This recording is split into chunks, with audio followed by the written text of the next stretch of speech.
Competition view learning academy में मित्रों आपका स्वागत है। आज हम लोग बीपीएससी पीटी को ध्यान में रखते हुए एक ऐसे ज्वलंत मुद्दा पर चर्चा करने के लिए उपस्थित हैं जो इकोनॉमिक्स के करंट इवेंट को वो प्रदर्शित करता है। और ये एक ऐसा विषय है जो है तो ये इकोनॉमिक्स का विषय, लेकिन इसको बिहार में या बिहार जैसे कई पिछड़े राज्यों में इसको राजनीति का मुद्दा बना दिया गया है। और बिहार तो इसके लिए बिहार विधानसभा और कई अभियान, हस्ताक्षर अभियान चले हैं इसके लिए। राष्ट्रपति के पास, प्रधानमंत्री के पास ऐसे डिमांड रखा है कई पॉलिटिकल पार्टी ने। सारे राजनीतिक दल इस डिमांड को माने हैं। तो आखिर ये कैसा विषय है जो हमारे ऑब्जेक्टिव एग्जाम को ध्यान में रखते हुए, मेंस को एग्जाम में ध्यान में रखते हुए कैसे हमारे लिए उपयोगी है, इसकी एक एक पहलू पर हम लोग नज़र डालेंगे।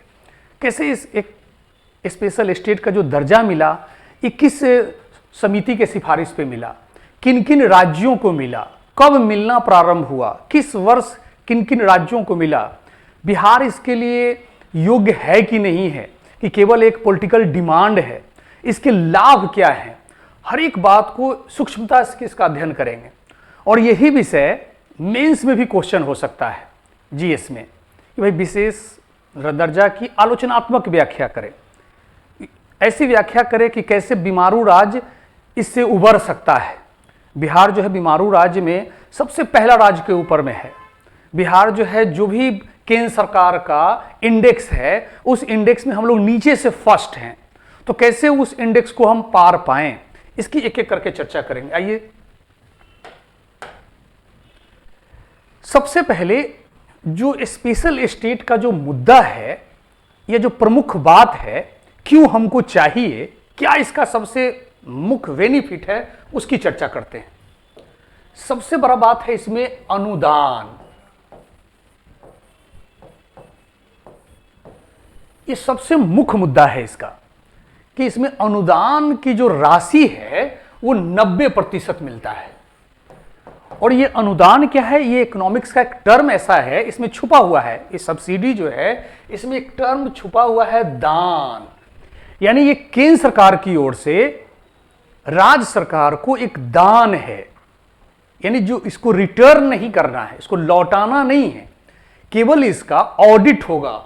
और ऑडिट किसके द्वारा होगा, तो ये जो ऑडिट होगा वो कैग के द्वारा होगा, CAG, कैग के द्वारा होगा।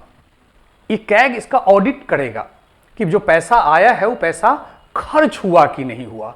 तो इसी का एक बड़ा मुद्दा है ये, कि देखिए स्पेशल स्टेट के अंतर्गत केंद्र सरकार के द्वारा विशेष तौर पर फाइनेंशियल एड दिया जाता है। कितना एड दिया जाता है, तो वो 90%। और लोन के रूप में कितना दिया जाता है, तो 10%। यानी जिस राज्य को स्पेशल स्टेट का दर्जा मिलता है उसे 90% जो धन है, धन की जो राशि है वो अनुदान है, उसको लौटाना नहीं है, सबसे बड़ा बेनिफिट।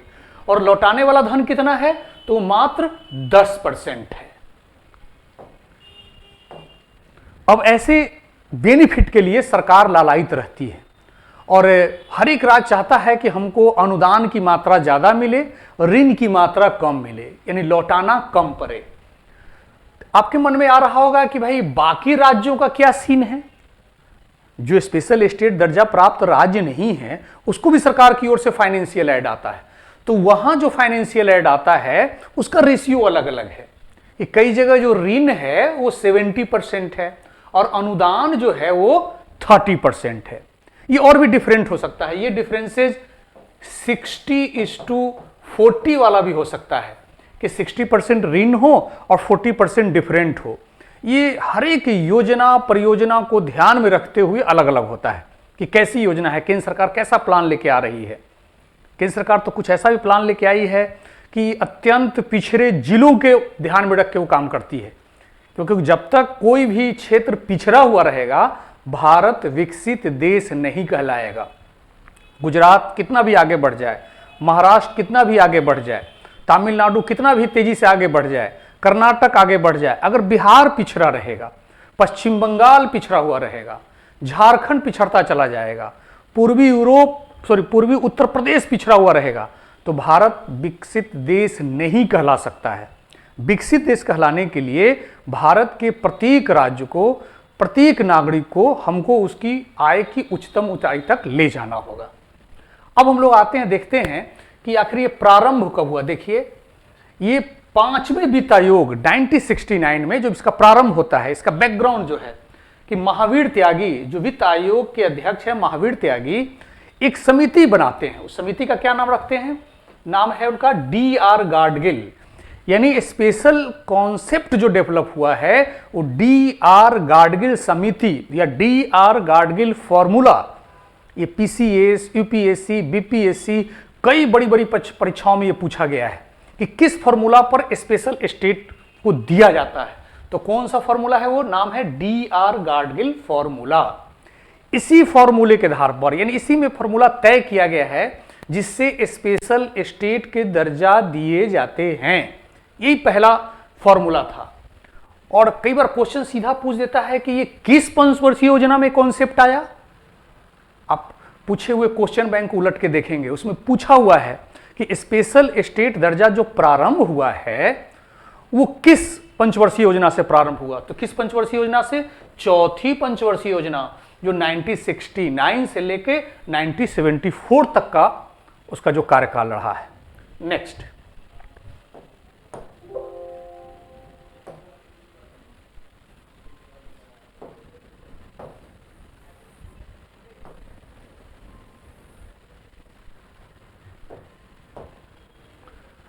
आगे देखिए कि स्पेशल स्टेट को जो दिया जा रहा है वो किस लिए दिया गया था। कहीं ना कहीं इम्बैलेंस था, पिछड़ापन था। क्योंकि ऐसा नहीं कि गुजरात जो है वो 20 सालों में प्रगति कर लिया है, महाराष्ट्र जो है इन 20 साल 10 सालों में प्रगति कर लिया है, वो पहले से ही संपन्न थे। इस 10 सालों में, इन 2 दशकों में, इन 3 दशकों में उनकी प्रगति तेज गति से हुई है।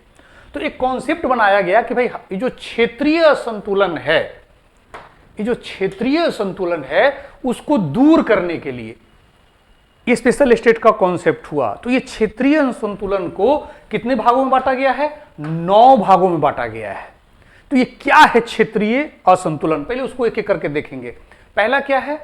प्रति व्यक्ति आय, यानी पर कैपिटा इनकम। यानी जिस राज्य का पर कैपिटा इनकम बहुत कम है या सबसे कम है, ऐसे राज्य को स्पेशल स्टेट का दर्जा देना चाहिए।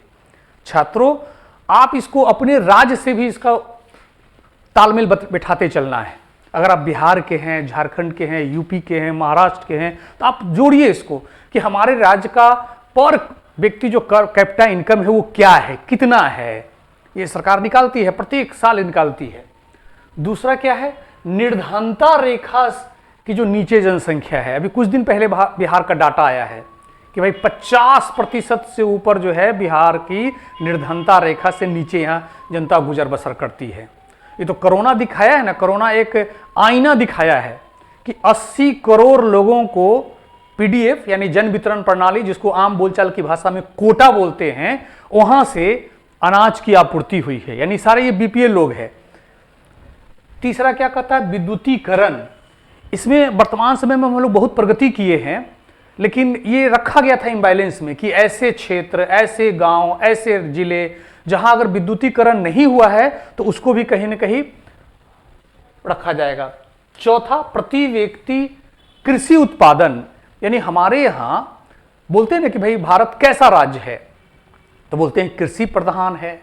यानी यहां मैक्सिमम जनसंख्या जो है कृषि या उससे रिलेटेड उद्योग में लगे हुए हैं, रिलेटेड कुटीर उद्योग लगे हुए हैं।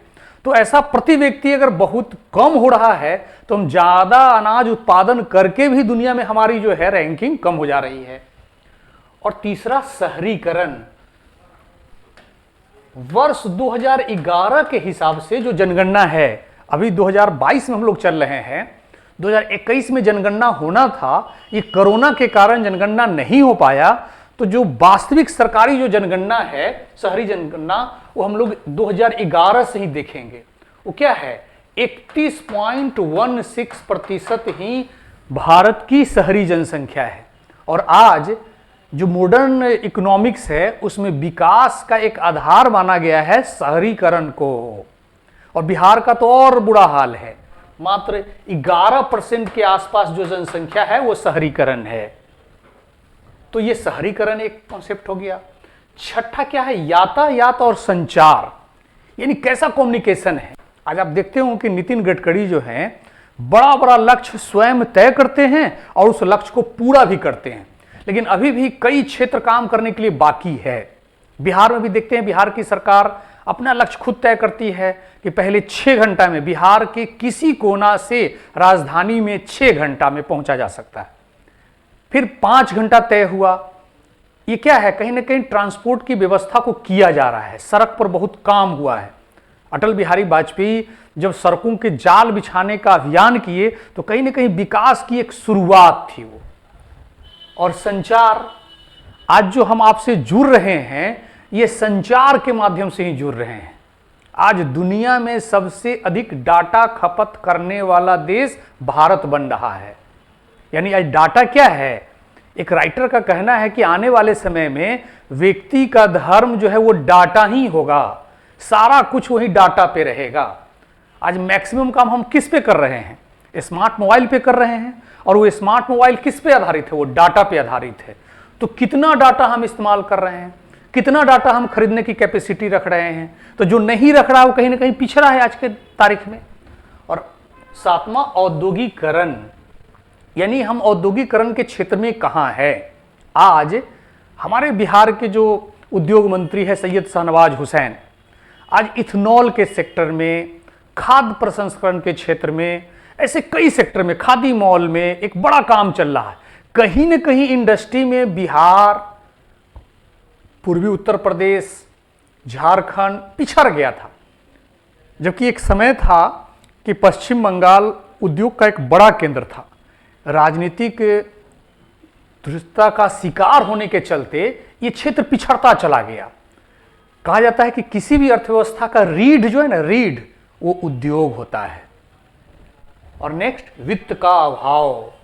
अगर उद्यमिता करना है, बिजनेस करना है, तो हमारे पास अगर स्किल भी है और पूंजी नहीं है तो हम कर नहीं सकते हैं। आज क्या है? आज जो है रोजगार जो है युवाओं के लिए एक बड़ा समस्या है, और सबको गवर्नमेंट जॉब हो ऐसा हो नहीं सकता है। तो ऐसी स्थिति में सरकार को पूंजी और स्किल ये दोनों उपलब्ध कराएंगे तभी उद्यमिता हो सकता है, तभी एंटरप्रेन्योरशिप हो सकता है। और अंतिम है राजनीतिक दबाव, पॉलिटिकल प्रेशर। आप देखते हैं कि अगर राजनीतिज्ञ प्रगतिशील होते हैं तो राज प्रगति करता है, अगर राजनीतिज्ञ प्रगतिशील नहीं होते हैं तो राज पिछड़ता चला जाता है। वो राज अंदरूनी राजनीति का शिकार होता है, जिसका शिकार बिहार, ऐसे कई राज्य होते रहे हैं, जिसके चलते वो क्या है, प्रतिभा रहते हुए विकास नहीं कर पाए। नेक्स्ट,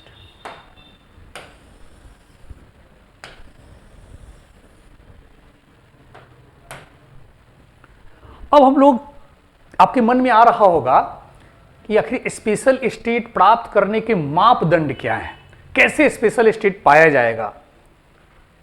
कैसे मान लो आप बीपीएससी पीटी देंगे तो उसको तय करती है सरकार कि भाई जो ग्रेजुएट होंगे वो इस फॉर्म को फिलअप करेंगे।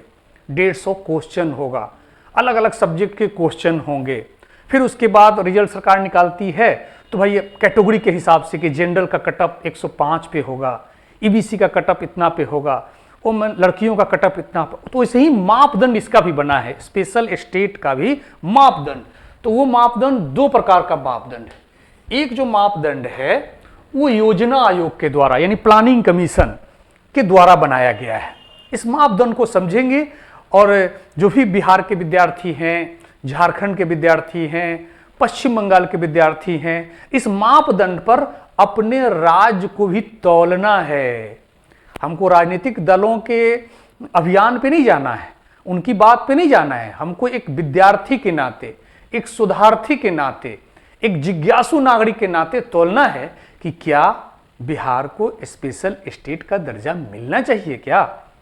तो हम लोग स्पेशल स्टेट के दर्जा मिलते किसको हैं, उस मापदंड को देखेंगे। देखिए पहला क्या लिख रहा है, हिल और डिफिकल्ट टेरेन, यानी पहाड़ी एवं दुर्गम क्षेत्र, यानी ऐसा क्षेत्रफल वाला राज्य जिसका मैक्सिमम क्षेत्रफल, यानी उसका जितना क्षेत्रफल है उसका 40%, 50%, 60% कैसा इलाका हो, पहाड़ हो, या दुर्गम हो, जहां आना जाना कष्टदायक हो।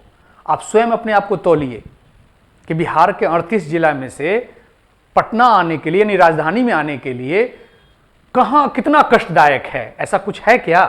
आप स्वयं महसूस कीजिए इसको, आपको स्वयं इसका आंसर उत्तर मिलेगा। दूसरा क्या लिखता है? निम्न जनसंख्या घनत्व अथवा आदिवासी बहुलता। क्या कह रहा है? यानी जनसंख्या घनत्व जिसका निम्न हो, यानी कम हो। और बिहार का देखिए, बिहार का जो जनसंख्या घनत्व है, खुद तोलना है, बिहार का जनसंख्या घनत्व 1104 है प्रति वर्ग किलोमीटर। यानी मानव संसाधन को प्रगति का एक आधार माना गया है कि आप अगर जन संसाधन है, अगर वो स्किल हो जाए, चालाक हो जाए, काम करने वाला हो जाए, तो गरीबी से वो क्या हो सकता है? निपट सकता है। और क्या रखा है इसमें? आदिवासी बहुलता, यानी ऐसे राज्य को मिलेगा जहां आदिवासियों की संख्या अधिक हो। तो लिए बिहार कहां है? बिहार का जो आदिवासी बहुल इलाका था वो बट के झारखंड बन गया। यानी न हम पहले वाले मापदंड में आ पा रहे हैं, न दूसरे वाले मापदंड में आ पा रहे हैं। तीसरा क्या लिख रहा है? निकट पड़ोसी देश के साथ सामरिक स्थिति। निकट पड़ोसी देश यानी अगर आप देखें ऐसे, यानी जो भारत का जो मैप है, यहां ये पाक है, इधर चाइना है, तो ये जो दोनों बॉर्डर वाला इलाका है, इन दोनों बॉर्डर वाले इलाके पे जो जम्मू कश्मीर या उत्तराखंड या अरुणाचल प्रदेश, ये सामरिक वाला स्टेट है। यहाँ कहीं ना कहीं तनाव रहता है, तो यहाँ के आसपास के नागरिकों पर सरकार को विशेष ध्यान रखना होगा, क्योंकि हमारे जो पड़ोसी देश हैं वो हमारे साथ शत्रुता जैसा व्यवहार करते हैं। तो ऐसी स्थिति में अगर हम कॉन्शियस नहीं रहेंगे, हम सतर्क अगर नहीं रहेंगे, तो हमारे आसपास के नागरिकों के साथ क्या करते हैं वो कभी लालच, कभी दुष्टता, कभी धूर्तता के साथ वो पेश आते हैं। तो ऐसे राज्य को हमारी उनकी आर्थिक प्रगति पर ध्यान रखना है। तो ये कहा गया निकट पड़ोसी देश के साथ सामरिक स्थिति। आपके मन में हो रहा होगा कि बिहार भी तो नेपाल से सटा हुआ राज्य है, तो बिहार और नेपाल का कैसा रिश्ता है? स्वयं सोचिए और बताइए। बिहार और नेपाल का तो रिश्ता जो है पारिवारिक रिश्ता है। इधर की बच्चियों का उधर शादी होता है, उधर के बच्चों का इधर शादी होता है, यानी दोनों के बीच में जो रिश्ता है, वीजा पासपोर्ट की आवश्यकता नहीं होती, आप बाइक उठाएंगे सीधे नेपाल चले जा सकते हैं। यानी यहाँ कोई तनाव वाली स्थिति नहीं है। नेपाल की तो मैक्सिमम जरूरतों को पूरा भारत करता है। यानी ठीक है, थोड़े चीन के प्रभाव में आके वो थोड़े 1-2 साल जो है भारत के साथ उसकी थोड़े व्यवहार बदले थे, लेकिन फिर से वो बदलाव क्या है? फिर से वो भारत की ओर उसका झुकाव हुआ है। और अंतिम क्या है? राज्य का वित्त व्यवस्था जो है, राज्य अपने से अपना बजट बना पाता है कि नहीं, राज्य अपने कर्मचारियों का पेमेंट पेंशन देने की स्थिति में है कि नहीं। अगर ऐसी स्थिति में नहीं है तो ऐसे राज्य को स्पेशल स्टेट का दर्जा देना होगा। तो ये 4 मापदंड बनाए गए, किनके द्वारा? केंद्र सरकार के द्वारा।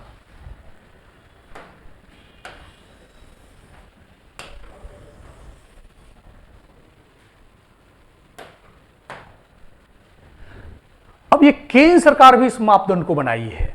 ये योजना आयोग का मापदंड था, केंद्र सरकार का मापदंड देख लीजिए। भौगोलिक अलगाव, यानी कैसे राज्यों को मिलेगा? जो अलगाव वाली स्थिति में है। अलगाव का मतलब यहां इस सेंस में है कि मान लीजिए वो पहाड़ी वाला इलाका, जो अभी योजना आयोग का प्लान देख रहे थे कि पहाड़ वाला इलाका है तो मुख्य भाग से वो कट जा रहा है, तो ये भौगोलिक अलगाव का बात हुआ। दूसरा क्या रखा गया? दुर्गम क्षेत्र, वही जहां आना जाना बहुत कष्टदायक हो। कभी आप कश्मीर गए हो, हिमाचल प्रदेश गए हो, अरुणाचल गए हो, तो वहां एक जिला से दूसरे जिला जाना, गांव से जिला के हेडक्वार्टर जाना बहुत ही कष्टदायक है। तीसरा, अत्यंत कमजोर संसाधन वाले आधार, यानी जो इंफ्रास्ट्रक्चर है वो बहुत ही वीक है, सड़क, बिजली, पानी, ये सब बहुत ही कमजोर। और क्या लिखा कि बड़े बाजार से दूरी, यानी जो भारत का जो बड़ा मार्केट है उससे अगर कोई राज्य बहुत दूर है, अच्छा उत्पादन कर भी लेता है, अगर उसको मार्केट नहीं मिलता है तो उसके सामान क्या हो जाएंगे? बर्बाद हो जाएंगे। आज कैसे बिहार सरकार क्या कर रही है? जो टेक्सटाइल नीति लाई है, लेदर पॉलिसी लाई है, उसमें क्या कहना है सरकार का कि भाई हम एक लैंड लॉक स्टेट है। बिहार कैसा स्टेट है? लैंड लॉक, यानी कोई समुद्र से इसका अटैचमेंट नहीं है। हम बहुत सामान अगर उत्पादन कर भी लेते हैं तो हमको सामान यहां से बाहर भेजने के लिए, निर्यात करने के लिए कलकत्ता के बंदरगाह का इस्तेमाल करना होगा या मुंबई के बंदरगाह का इस्तेमाल करना होगा। तो बिहार सरकार क्या छूट दी है यहाँ के व्यापारियों को कि भाई हम यहाँ का जो भाड़ा है, यहाँ से सामान पहुंचाने का जो भाड़ा है वो हम दे देंगे, आप आइए यहाँ इंडस्ट्री लगाइए। तो ये बड़े बाजार से जो भी राज्य दूरी है उसको स्पेशल स्टेट दर्जा देने का कॉन्सेप्ट रखा गया। और चौथा क्या था देखिए, पुअर इंफ्रास्ट्रक्चर, यानी जिसका इंफ्रास्ट्रक्चर बहुत ही पुअर हो, यानी भवन के क्षेत्र में, यातायात के क्षेत्र में, पानी के क्षेत्र में, बिजली के क्षेत्र में और बुनियादी ढांचा।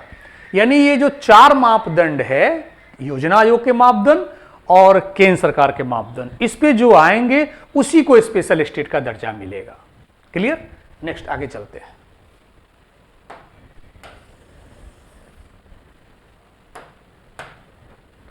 अब ये निर्णय कौन लेगा कि स्पेशल स्टेट का दर्जा देना है? तो मान लो होने के बाद भी किसी को तो निर्णय लेना होगा, कुछ अगर देना है तो ये निर्णय क्या लेगा? विशेष राज्य दर्जा देने का निर्णय जो है वो केंद्रीय मंत्रिमंडल के द्वारा लिया जाता है। और इसकी चर्चा कहाँ की जाती है? तो राष्ट्रीय विकास परिषद में इसकी चर्चा की जाती है कि भाई किस राज्य को देना चाहिए, क्यों देना चाहिए, ये वहाँ निर्णय होता है। अब यहाँ हम लोग आते हैं कि इसके लाभ क्या हैं, जिनको मिल जाता है ये, तो उसके क्या लाभ हैं। पहला लाभ देखिए कि केंद्र से राज्य को दी जाने वाली राशि, यानी जो भी केंद्र से पैसा मिलता है राज्य को, जो धन मिलता है उसके राशि, यानी जो फ्लो है, उसमें फ्लो का सेंस इस सेंस में है कि आप कैसे अस्पताल में देखते होंगे कुछ लोग पेट में मीठा मीठा दर्द है। अभी दर्द तो तीखा होता है लेकिन बोलचाल में हम लोग बोलते हैं मीठा मीठा दर्द है। तो एक उस पेशेंट को दिखाना अस्पताल में, और एक ऐसा पेशेंट है कि कोई सीरियस है, मान लीजिए उसका सर फूट गया है या और भी मान लो कोई मेजर एक्सीडेंट हो गया है, तो अस्पताल में इन दोनों पेशेंट के साथ क्या है, अलग अलग रणनीति पे काम करते हैं कि भाई ये जो मीठा मीठा दर्द वाला है तो इसका इलाज थोड़ा होगा, धीमी गति से होगा या एक प्रॉपर वे में होगा, लेकिन कोई इमरजेंसी आया है तो उसका तुरंत टेकअप करते हैं। तो वैसे ही यहाँ कहा जा रहा है कि जो भी स्पेशल स्टेट वाला दर्जा राज्य रहेगा उसकी जो राशि मिलेगी, उसका जो फ्लो होगा बहुत तीव्र गति होगा, यानी उसके फाइल में डिटेल नहीं किया जाएगा। जल्दी देना है हिमाचल को पैसा, जल्दी देना है अरुणाचल को पैसा, क्योंकि वो राज्य कैसा है, भौगोलिक अलगाव से जुड़ा हुआ है, दुर्गम क्षेत्र में है, कठिन स्थिति में है, तो उसको देंगे तो अपने विकास को अग्रसर भी करेगा या अपने अस्तित्व को बचाएगा भी। और किसके लिए दे रहा है? ये ढांचागत विकास के लिए, यानी जो पैसा मिलता है वो पैसा कैसा है, ढांचागत, मतलब इंफ्रास्ट्रक्चर कीजिए। एडवर्टीजमेंट देके चेहरा चमकाने के लिए पैसा नहीं मिलेगा यहाँ। और उससे क्या दूर होगा? आर्थिक पिछड़ेपन, यानी जो इकोनॉमिक इनबैलेंस है उसको दूर करने का एक बड़ा आधार है। आज कैसे कहते हैं कि भाई आज जो है बिहार में हर एक बात में युवा उबाल में आता है रोजगार के मुद्दे पर। क्यों उबाल में आता है? कहीं ना कहीं हम लोग क्या है, आर्थिक पिछड़ेपन के क्या है, शिकार हैं। क्यों नहीं रोजगार से रिलेटेड गुजरात में, महाराष्ट्र में, कर्नाटक में या तमिलनाडु में इस तरह की बात आती है? क्योंकि वहां रोजगार के कई ऑप्शन हैं, उस ऑप्शन को बच्चे वहां क्या कर लेते हैं, टेकअप कर लेते हैं। नेक्स्ट तीसरा क्या है, राज्य के विकास के लिए बजट समर्थन, यानी जो राज्य अपना बजट बनाता है उस बजट में ये स्पेशल स्टेट क्या करता है, उसको समर्थन करता है।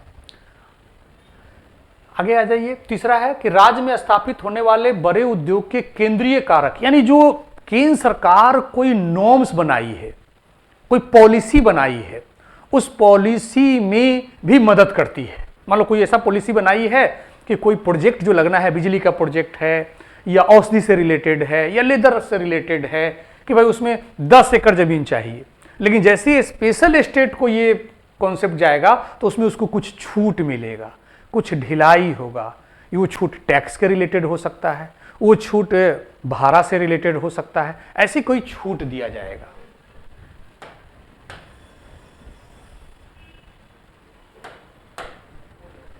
केंद्रीय नीति में ऐसे प्रावधान किए गए जिससे कि व्यापक प्रभाव पड़े, यानी बिजली के विकास के लिए कोल संपर्क, यानी कैसे, मान लो बिजली बनना है तो अपने यहाँ जो बिजली का अधिकतम उत्पादन होता है वो थर्मल पावर से होता है।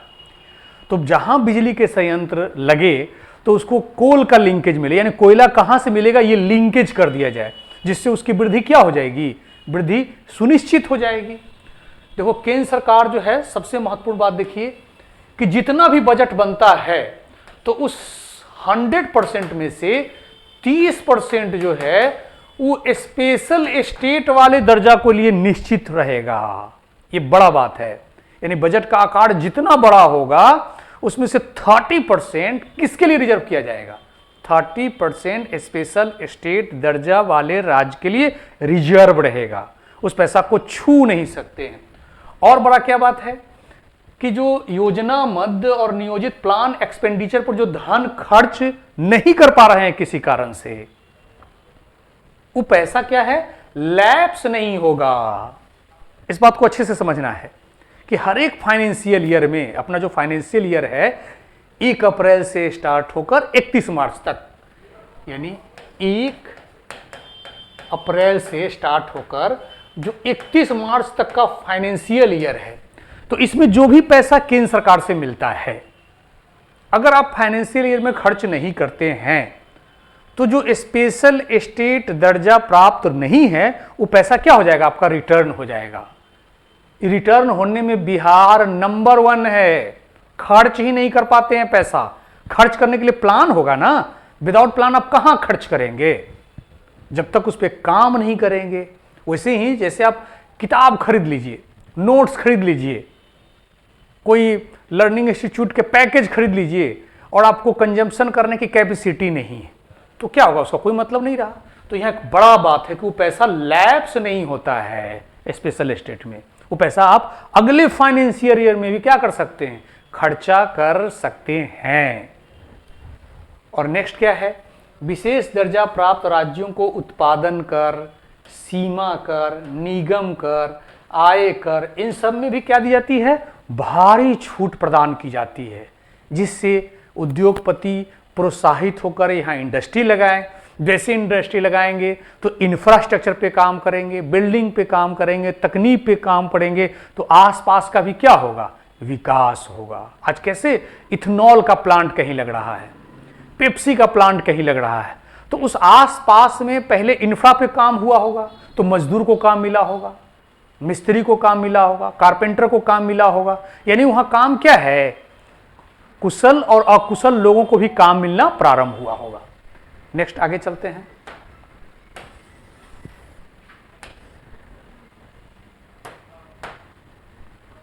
अब आपके मन में आ रहा होगा कि किन किन राज्यों को स्पेशल स्टेट का दर्जा प्राप्त है, उसको टू द पॉइंट देखते हैं। एक तरफ हम लोग देखते हैं क्रम संख्या, यानी अभी तक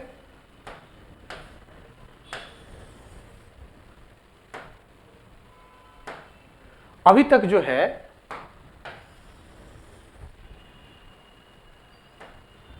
अभी तक 6 बार भारत सरकार के द्वारा राष्ट्रीय परिषद से जो बैठक हुआ उसमें 6 बार, ये क्रम जो देखना है इसको समझना है कि ये 6 बार विशेष राज्य का दर्जा प्रदान किया गया।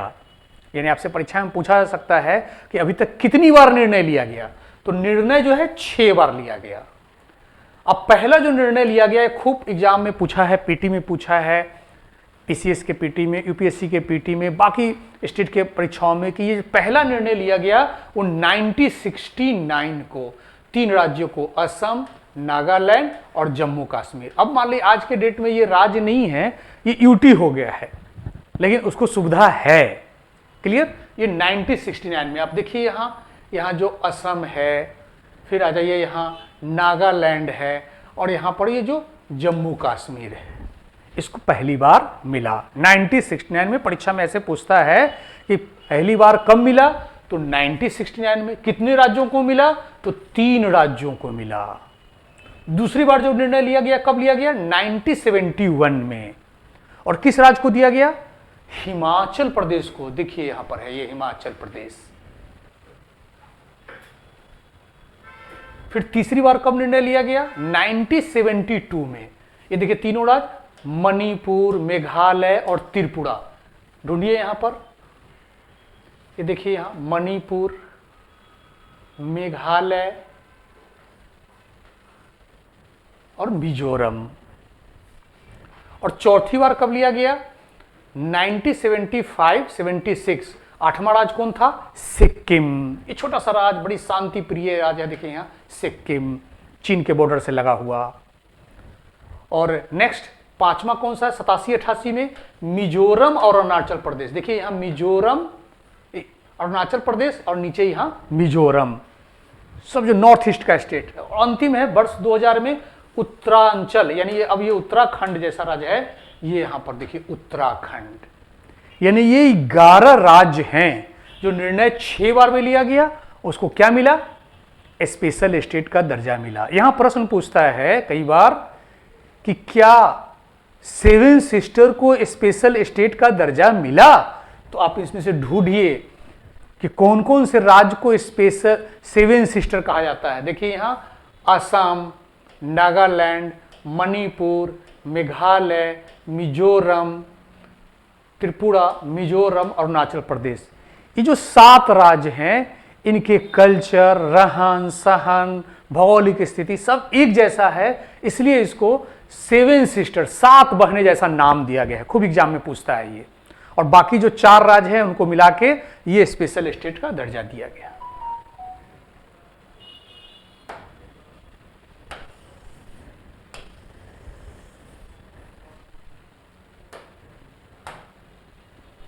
अब आपके मन में हो रहा होगा कि क्या बिहार को स्पेशल स्टेट का दर्जा नहीं मिलना चाहिए? तो जो केंद्र सरकार के मापदंड है, जो योजना आयोग के मापदंड है, उस मापदंड पे तो हम लोग नहीं आते हैं। लेकिन कई बार क्या होता है ना कि घर में मान लीजिए कोई टॉप किया है तो मिठाई तो उसके नाम पे आया है, लेकिन उसी घर में कोई मान लीजिए पिछड़ गया है, 2nd डिवीजन से पास किया है, 3rd डिवीजन से पास किया है, तो क्या मिठाई उसको नहीं मिलता है? क्या उसको भी देते हैं प्रोत्साहन के रूप में। योग्यता तो नहीं रख रहा है, लेकिन उसको देते हैं कि भाई वो भी आगे बढ़े। कहीं ना कहीं उद्देश्य क्या है कि भारत को विकसित बनाना है, भारत को विश्व गुरु बनाना है। तो बिहार को छोड़ के बन जाएंगे क्या? पूर्वी उत्तर प्रदेश को छोड़ के बन जाएंगे क्या? झारखंड को छोड़ के बन जाएंगे क्या? और आपके भी मन में हो रहा होगा कि भाई बिहार में कई इस तरह की विषम परिस्थितियां हैं, तो ऐसे स्थिति में हम इसका नाम डाले कि बिहार को विशेष राज्य दर्जा देने का आधार, यानी उस मापदंड पे तो नहीं आते हैं। तो बाकी लेकिन क्या क्या हम में कमियां हैं, क्या क्या विषमता है जिसके बेस पे हमको मिलना चाहिए। स्पेशल स्टेट नहीं भी मिले तो कुछ ऐसी सुविधाएं मिले, कुछ ऐसे फैक्टर मिले जिससे कि हम आगे बढ़ सके, हम दौर में शामिल हो सके, बीमारू रास्ते से आगे बढ़े। तो देखिए पहला कि विभाजन के बाद, यानी बिहार जो विभाजन होता है, बिहार का जो विभाजन, झारखंड चला गया, हमसे खनिज उत्पादन वाला जो क्षेत्र था वो अलग बट गया। मतलब बाबा वैद्यनाथ भी, यानी बाबा शंकर भगवान भी झारखंडी हो गए। तो ऐसी स्थिति में देखिए क्या है कि कुल खनिज संपदा का 6%, यानी 6% भाग ही किसको मिला? बिहार को। और यहां 94% भाग किसको चला गया? झारखंड को मिल गया। सोचिए कैसा बंटवारा हुआ। ये बंटवारा तो व्यवहारिक नहीं हुआ, सैद्धांतिक बंटवारा तो हो गया। कहीं ना कहीं इसका हमको कंपनसेशन मिलना चाहिए कि नहीं मिलना चाहिए? तो ये एक बड़ा बात। दूसरा, विभाजन के बाद बिहार में कुल वन संपदा का मात्र 21% हमको मिला। जनसंख्या जो है हमको 2/3 से ज्यादा मिल गया, और वन कितना मिल रहा है? मात्र 21%।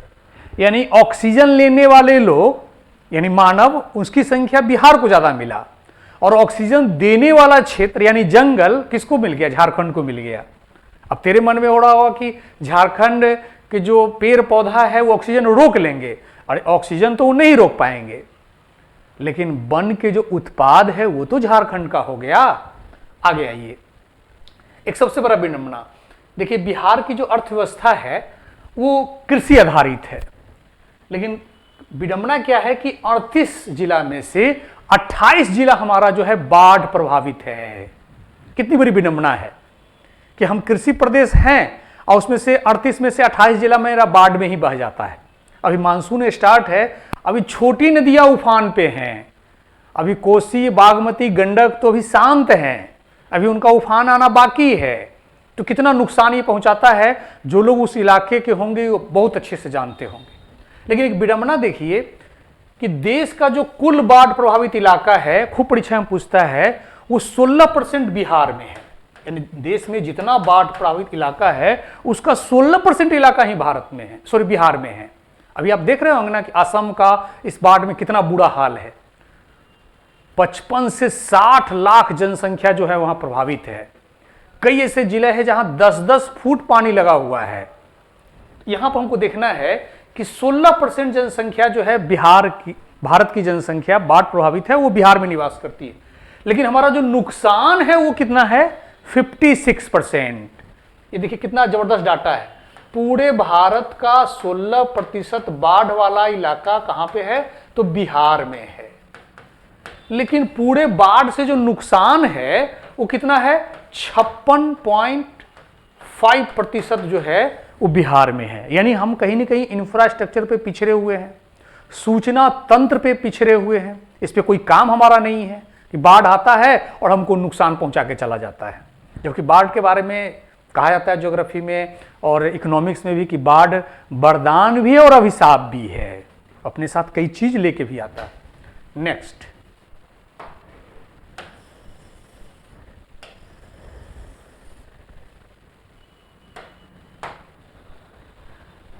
चौथा जो महत्वपूर्ण आधार है कि मानसून की बेरुखी के कारण, यानी अगर मानसून नाराज हमसे हो जाता है तो पूरा बिहार जो है सूखाग्रस्त हो जाता है। कैसे पूरे जून भर खास करके दक्षिण बिहार में मानसून रूठा हो रहा है। एक समय आया था वर्ष 2010 में कि संपूर्ण बिहार को सूखाग्रस्त घोषित करना पड़ा था।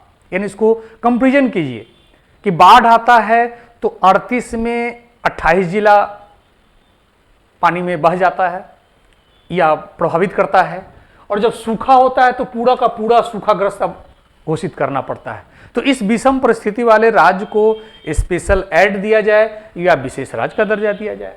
और नेक्स्ट, बिहार की 80% आबादी जो है किस पे आधारित है, या तो वो कृषि पे आधारित है और नहीं तो कृषि से संबंधित उद्योग, कुटीर उद्योग पर आधारित है। और इसका है क्या, जीडीपी में जो हिस्सा है मात्र 30% है। यानी आबादी लगी हुई है 80% और जो इनकम हो रहा है वो कितना हो रहा है, मात्र 30%। ये कितना बड़ा गैप है, इस गैप को तोड़ना होगा। यानी इस 80% आबादी को कहां सेट करना होगा, या तो इसको सेवा क्षेत्र में या फिर उद्योग में। जब तक ये काम हम नहीं कर पाएंगे तब तक बिहार जो है विकास की ओर अग्रसर नहीं हो पाएगा। आज जो है सैयद शाहनवाज हुसैन को जो मंत्रालय दिया गया है, केंद्र से बुलाकर मंत्रालय दिया, वो राष्ट्रीय स्तर के नेता थे, उनको बिहार में लाया गया। क्यों लाया गया, उनका जो व्यक्तित्व है, उनकी जो पर्सनालिटी है, उसका लाभ बिहार को मिले और कुछ हद तक मिल रहा है। थोड़ी स्थितियां बदली है लेकिन अभी भी काम करना क्या है, बहुत बाकी है। और संपूर्ण भारत का जो है मात्र 15% जो है कृषि से आता है और यहाँ 30%, यानी एक बड़ा गैप है। तो ये एक इकोनॉमिक्स से रिलेटेड एक विषय था जो स्पेशल स्टेट का दर्जा से रिलेटेड। इस टॉपिक्स पे आज इतना ही। धन्यवाद, मिलेंगे फिर। थैंक्स।